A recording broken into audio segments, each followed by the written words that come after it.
Listen up. Hi, Lucy. Hi, Kel. The Lucy and Kel Podcast. Hey, everybody. Welcome to the podcast for a Wednesday, if indeed you are listening on a Wednesday. If not, good for you. It is Lucy. Hi. And Casey. Hey, hey, hey.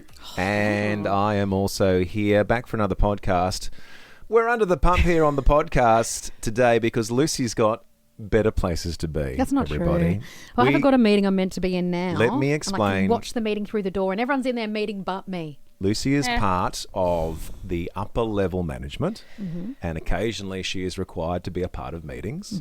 But your first love and your first service to the organisation here is radio. Is the podcast. And we, but the problem is when we record the podcast, Lucy gets a bird's eye view of the meeting underway that she's supposed to be a part of, and it is destroying her soul. Do you have being a part of it. FOMO from a manager meeting? Can I tell you something, Casey? But you know what? They're laughing. Yeah, but it's probably like... No, but Someone's Casey, just this is what I've passed just them realised. Someone's talking about a caramello koala because she's just held up a caramello koala. So it's not deep, whatever's Sounds like happening. a high-level meeting. The general manager's in there as well. What's going on with that group? Anyway, this is what I've seen, Casey. This group of individuals came into the office because the meeting started earlier. Lucy's about to go through this door to this meeting for the rest of the day. As soon as they all arrived, something changed in Lucy. She went to the door and she started cracking jokes with this group of people. Okay. Casey, Lucy's got a bunch of new friends that she hasn't told us about. This is the new friends group. No friends. You went in there with your hachi-chachi finger pistols and you're cracking jokes. Yeah, it's and Tim. hey, gang! Tim from Brisbane and Leah from Perth. Timbo. And Beth from Sydney. Bethers. Yeah, I Beth. feel bad they fell for it. What to be about honest. us? No What about friends. us? Yeah. We're yesterday's news. We're looking at you through the glass Look, window. you're looking at them now. Stop looking look at through them. there. That is the future of Christian radio. Is it though? Yeah, it is. That's Okay. it. Some of them movers and shakers of Christian radio, right? I'm offended, but that's fine. Anyway. You know No what's new going. friends. You know what's going on aside from moving and shaking. What? Muffins. Lots of muffins. You can Yeah. tell it's a high-level meeting when there's muffins. There's a bowl of strawberries. Yeah. Yeah. No one probably washed them anyway, so enjoy the pesticide. Oh, Here's God. what doesn't make sense to me. Here's what doesn't make sense to me about that meeting. There's an open packet of crackers, but no dip. That seems odd. Well, you best talk to Are Lydia. you sure So these that people was- are no, capable of running an organisation if they don't know how dip and crackers Excuse work? me, Lydia is the one who decided to cater today because Lydia saw there was no food yesterday. So Lydia said this morning she was going to go get food. Good girl. So if you've got issues, then you need to take it up with Lydia, who probably listens to this podcast because she's a good friend of Yeah. both Casey and myself. I've got no issues with Lydia because she's one of us. She's one of the people. She's one of the hard-working individuals here at the station. Yeah. Dry cracker, anyone? Also, can I just say, when we were on air, you joked about me running into that room and putting my laptop on the table. That wasn't a and joke. then- You actually did that. You I did. reserved a seat at Yeah. this meeting And that then- you weren't going to attend for the first half hour. But the thing is, you said on air that I wanted to sit near the door so I could say to the room, "I've got to go do a wee." Right? You said this on air, And you laughed. You laughed. All those people were on their way to the studio in a convoy. They all had the light on. They all heard you talking about me doing a wee, and when they all walked in and I popped my head in the room, they all jokingly said, "Hey Lucy, do you need to go do a wee?" You have single-handedly. You have Trouble in now. They paradise. all respected me, and now they think I'm just this wee girl. Wanting to impress your new friends, and now I've ruined it. How are you going to make it up? How are you going to be the cool one of the group? Well, I walk in late, which I think is a power move now. 100%. Just But you've walk got to in. do a wee now. I will just to be find cool. true No one- true story. I have to do a wee. Just really. Amazing. No one will know, in case this is an important question, no one will know, but who you're trying to be best friends with. Oh. No one will know the names. Just say the name. Which one are you wanting to be best friends with? I'm not trying to be best friends with anyone, but there's the guy who runs the whole CMAA, so it's in my Besties. best Oh, interest. that's sucking to be, up to teacher. Why are we sucking Just up? pet. I'm Have you got very, an apple for I'm it? very close to his 2IC Jody, Jody. and I also Jodes. vibe very naturally with Leah, who's the brekkie host from the Perth station, and Leah and I are like soul sisters. It's like she's Lucy in Perth, I'm Leah in Melbourne, and so we get along really well. I'm so sorry, Casey. I'm so sorry. That's Soul okay. sisters, she said. When I said amazing, it was an absolute lie, and I heard every bit of me. Maybe I'm learning You that know what? Casey's very protective of You our know friendship, what? and I love it. Yeah. Maybe Casey and I'll start our own new group. Okay. Hey, With our we own already- new friends. Cal, we already have one, and that's from 5:30 to 6 a.m. in the morning. That's Where right. we talk about secret cool stuff in our club. It's called the Turning Up on Time to Work Club. Correct. I will never be part of that club. The Lucy and Kel Podcast. It's time for an intervention, everybody, and it's going to be an intervention in the form of a survey says. Survey says. Yesterday on the podcast, Lucy and myself and producer Casey doing what we do, having cool chats on the podcast, and Lucy's very relaxed when we do a podcast. It's not Radio Lucy, it's Podcast Lucy. She slumps a lot. She puts her feet up in the chair. She pulls the microphone closer to her face. Just a really quick question. Yes. Side note question. Who do you, knowing you know Marriage Lucy? Yes. Who is more the real Lucy? Podcast Lucy or Radio Lucy? Well, that's a loaded question because if I say Podcast Lucy, people will be like, well, what's this Lucy? Yeah, this is me, but this is me with a lot of energy for 4 hours, where Podcast Lucy is maybe more indicative. So what you're saying is you're lying to people right now. No, I'm just people don't want to hear me going, hey everyone, how you going today? So Radio Lucy has to have a bit more get up and go. So you're saying Podcast Lucy couldn't be bothered? Anyway. I don't know what you're asking me to... I don't know either. Anyway, podcast yesterday, Casey up and about, very excited, and we were doing what we do on the podcast. Now, the first part of the podcast, behind the scenes, very exciting, takes us about 15 minutes. 15 minutes to do the first part of the podcast. Mm-hmm. We have cool chats. And Lucy, you know, she's been on the Brekkie show train for a few hours before we do the podcast and sometimes hasn't had much in the way of breakfast. So has a bit of a nibble. Doesn't mind, because the rules are, the unspoken rules of radio is you don't eat or drink while you're doing radio. Yeah. Now, Lucy sometimes breaks those rules, but in the podcast, all bets are off. So Lucy is hoeing in to her snack of choice on the podcast, which is, the best way I can describe it is cauliflower, but worse. No. It's dehydrated cauliflower. It's actually not dehydrated cauliflower It's at the all. saddest snack food I've ever It's cauliflower encountered. chips. So it's how they make chips, but they just make it instead of potato, cauliflower. Yeah. And it is, Casey got me onto it, and it's the greatest. I can't stop eating them. I eat a bag a day, and they're so expensive. I've had a sample of the cauliflower chips. You know the packing styrofoam that you get when you... It does look like that. And tastes like that as well. No, it doesn't. Anyway, Lucy's chomping on as she does the podcast. And then at the end of the podcast, we all wrap up the first part of it. Well done, everybody. I'll stop recording. Mm-hmm. As we finish the first 15 minutes, Lucy looks down at the floor, bends over, picks something off the floor and puts it in her mouth. And Casey and I stop for a second and then we address you and say, what on earth was that? And you say, that's a piece of dehydrated cauliflower that I've been snacking on that I dropped on the floor. And we said, oh, so what's your rule? 3-second rule? 12-second rule? And you said, no, I dropped that particular piece of cauliflower on the floor 10 minutes ago. It's so much worse than what it is. It's not. You dropped... So stop saying cauliflower. It's not like a wet, moist piece of cauliflower. It's just a chippy. I dropped a chippy on the floor, and it wasn't 10 minutes. It was about 5. Let's simplify it even further. You drop food on the floor where we all walk. There's a thoroughfare here. No one walks here. There is. It's me. How do you get out of the studio? And don't lie. How do you get out of the studio? You walk directly over the spot That's you not dropped true, the food. because I feel like the chip was in a non-thoroughfare area. Anyway, people walking around the studio all day. Not just Lucy's feet, my feet, Casey's feet, Rob's feet, Ash's feet. She's got lovely feet. Has she? Yeah. We're not barefoot, of course. I God am, help look. us if we were. Oh, no, Lucy's barefoot this morning. Were you barefoot yesterday? Were you barefoot yesterday? I don't think so. I've got stilettos, so I took my stilettos off this morning so I could be comfy on radio. So let's just simplify it. Food on the floor, and you can tell me for how long. It was 10 minutes, but you lie about it. That's a lot. All right, so if it's not 10 minutes, how long was it for? 5 to 7. 5 to 7 now. Okay, let's just go food on the floor for 7 minutes, straight into the mouth. I don't see the big deal. Okay, why don't you see the big deal? Because I'm pretty sure I read a survey once Oh, you've seen something online. that talked about how the 3-second rule isn't even a thing because food can stay on the floor for quite a long time and it is dependent on the kind of food. So, obviously, things that can attract more gross things. So you're suggesting upside down pizza. Yeah, or if I dropped... Ruined immediately? It's just how I was eating chicken here. Right. I dropped the chicken on the floor. Roast chicken from Red Rooster? I would not eat the chicken off the floor. Would because you not? I Would you? believe Would you not? I wouldn't. Oh, I don't know what's real anymore. That's true. Okay. But if I drop it the thing is, guys, can I just preface this by saying those chippies that Casey got me addicted to, it's $5 a bag and they're very expensive. And so that one chip on the floor is like a 50-cent chip.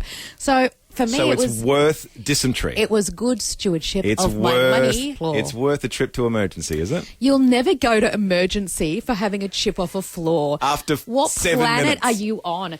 Even if you have like kidney stone pain, they'll turn you away. So as if I would ever go to, like, what are you going to get from eating a chip off the floor? You're not going to, what disease are you going to catch? Go. I'll Google it.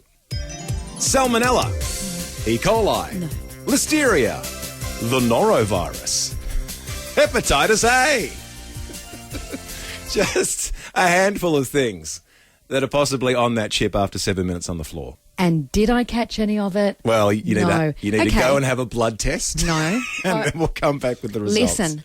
Did you also Google stuff? Who do we hold up as the font of all wisdom? Who do we all now rely on doing life through? Normally it's our Lord and Saviour. Okay, after that, we all turn to ChatGPT. Do we? Yes. I can't live anymore without ChatGPT. It helps me every day. I said to Chat, can I eat a chippy that I dropped on the floor after 7 minutes? And Chat said to me, hey, Lucy, short answer, yeah, you can. So there you go. Your best friend. Yeah. Just encouraging you. It says, if it helps your conscience, Lucy, give it a little blow or snap the edge off and eat the rest. So Chat... Hang on. Chat The is world's Chat knows all. leading Chat knows- billions and billions of dollars invested in the world's leading AI, and it says blow on it and it'll be fine. Yep. And I trust Chat. We are all doomed. I trust Chat. We are all. I love you, Chat. We are all going extinct. Let me just all right. thank you, Chat. I love you. Let's go to the Light family. I trust the Light family, and they're responding in kind. Survey says, how many seconds is your second rule? Mimi and Kilo Downs. It's all good and safe. You go, girl. Oh. Sounds like chat. You eat that floor food after 7 minutes. Karen says, I agree with Lucy. If it's wet food, 0 seconds. But dry food, depending on where it lands, it can be a few minutes. But definitely not the next day. No, I'd never come eat a chip the next day. I'm not crazy. Really? Aria says 0 seconds. 0 seconds. That's my second rule. This person hasn't left their name, but 038, send me a name. Because I've never met anyone who thinks like this, and I think like this too. And Right. I've never seen anyone even say this out loud, but I have had this exact thought, so I'm blown away this person has texted this. They said, Lucy, I use the zombie apocalypse measurement with food. So, hear this out. This is exactly what I've thought. I can't believe I'm reading this. This person said, would I eat this if there was a zombie apocalypse? Like if you can't find any food. Oh, right. And then this person, guy or girl, goes, yes, then it's good to go. I do that too. So the other day when I had the meat that was 2 days out of date, in my head I thought, if this was end of the world and a zombie apocalypse, we would eat this meat without thinking. That's exactly what I thought. It's a very specific The apocalypse. zombie apocalypse measurement tool.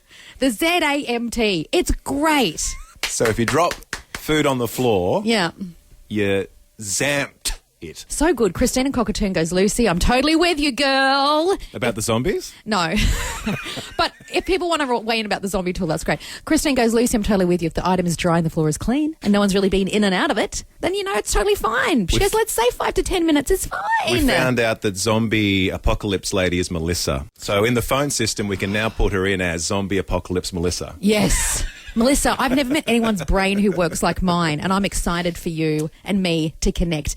Christine says, if it's something that's moist and has grit and dirt stuck to it, I'm not touching it. But she goes, should go exactly the same with me. And she goes, woohoo. She loves cauliflower chips too. Thank you very much. Is that the most amount of times we can say moist in a year? We've Moist. Said it, yeah. we've said Lorinda it. says, I'm Team Kel. I'm negative seconds with food on the floor. I won't even eat meat if it's on the best before date. If it's on the date, I hear Lorinda, if you were in a zombie apocalypse, you would eat that meat because you'd have no opportunity to get any other meat. It's a good rule of life. Just in any scenario, what if there were zombies? Jonathan, we need to get to Jonathan in Epping, who just wants to ask a question. Good morning, Jonathan. Lucy, I thought you were slightly germaphobic like me. I thought so too, Jonathan. Yes. No, so I am. And I know I've spoken a lot about my germophobia over the years. So I have like a rampant germophobia, but then sometimes I have this cavalier attitude as well, which is really strange. So it's about what I can control. And I think it's because it's my chip and it fell on the floor near my feet. I feel inherently safe because I'm a clean person.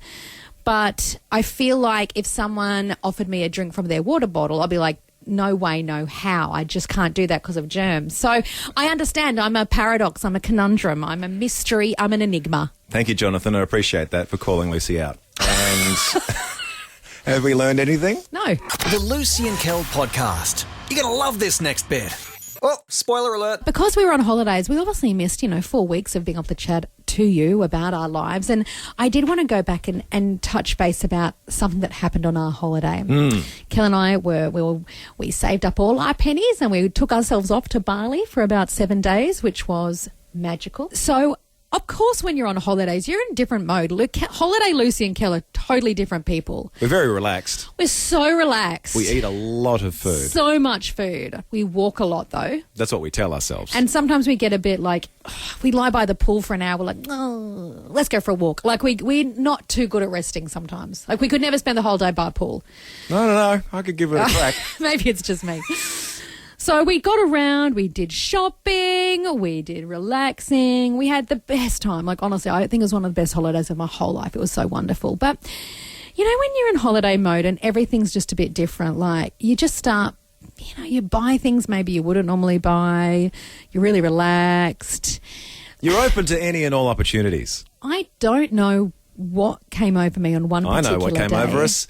A couple of Balinese cordials.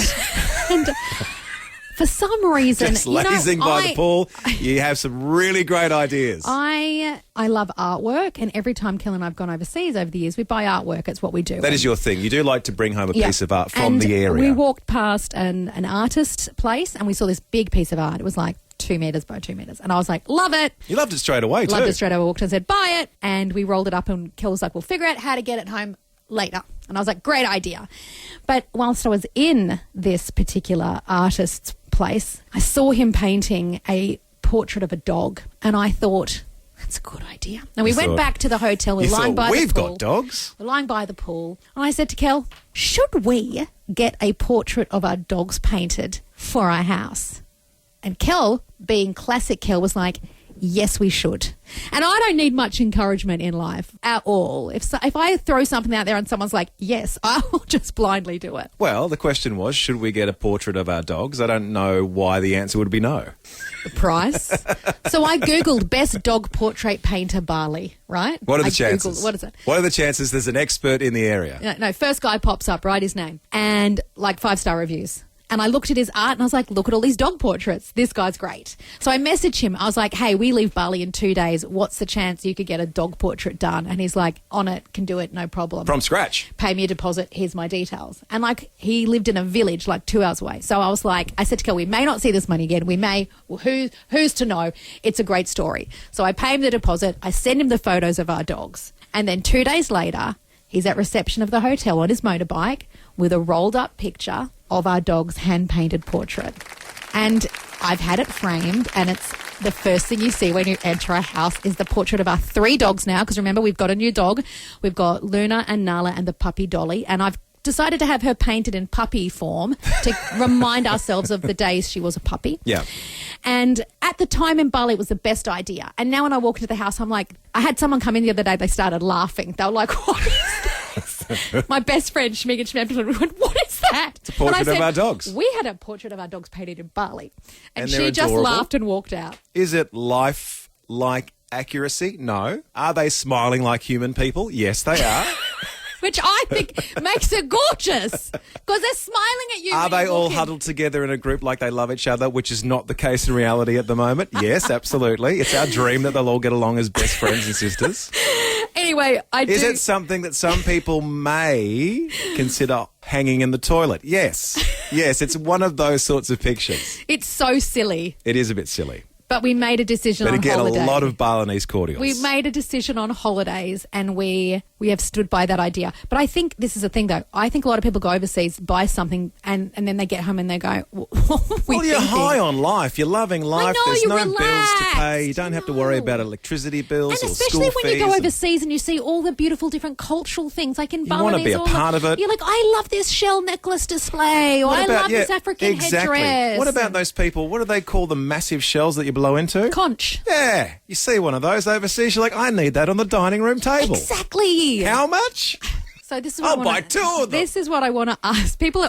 I got friends texting me right now going, please show us this portrait. I will put the portrait on social media somehow. I'll see if they'll let me put it on. We the were live pretty one. well behaved in past holidays, but you went nuts in Bali this time around. Otherwise, I'll put it on my socials today. We've got so many- And I'm going to be judged, but that's okay. We've got so many Balinese artefacts from last. Fiddler suitcase of Balinese artefacts. Now listen, this is what I asked this morning, 1300 777 899 or 0428 899 899. I hope there's someone else out there that's done the same thing. You've bought something overseas, you've gotten home and you've gone, oh, why did we do that? And maybe you have had it out for a while, maybe you've hidden it, maybe there's something you thought was just going to be the best thing ever, and after the holiday wears off, you realised it's not quite your vibe. Maybe you bought... Do you know what? Once, actually, we went to Nepal for CBM Miracles Day, and Kel bought these big Nepalese happy pants, like traditional... Be part of the culture.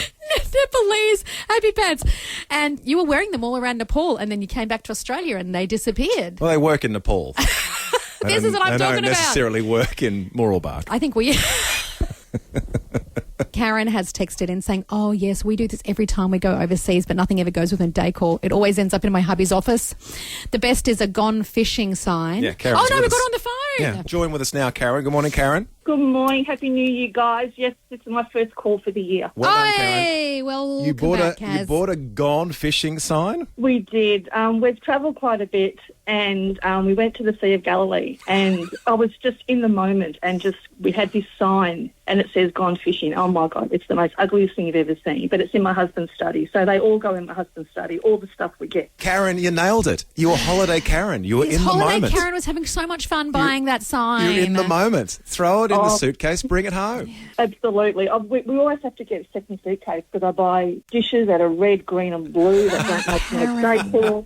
I love it. We did the Karen, same thing. this trip, I filled up one whole suitcase with homewares and something I bought. And if you've ever been to Bali, you know what I'm explaining. It's like a tree trunk, and then they put a glass vase on it, and it melts into the size of the tree trunk. And so we brought back this extra large one. So Kel's holding the tree trunk, and I'm holding the glass bowl, which is massive, on the plane on our way home. And then you're going through customs with a tree trunk, and you're like crossing your fingers, going, "Please don't take the tree trunk." We were stopped at customs, and they knew everybody getting off the flight at customs from Bali, and they basically said, "What did you buy?" Yeah, and what wooden items they have have you a got? checklist of all the cliched tourist things that you buy, and they checked them all off and said you can go straight through. Yeah, because everyone gets the same stuff. Exactly. Oh, that's good.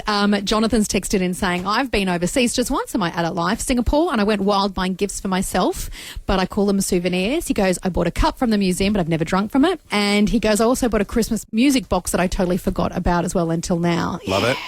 Singapore is key. I learned something about Singapore because of a souvenir that Lucy brought back. I thought it was made up, but it's not. It's a mythical animal from Singapore. Oh, yeah, the merlion. The merlion. Yeah, it's famous. And Lucy said with a straight face, this is famous. That's why I bought this souvenir.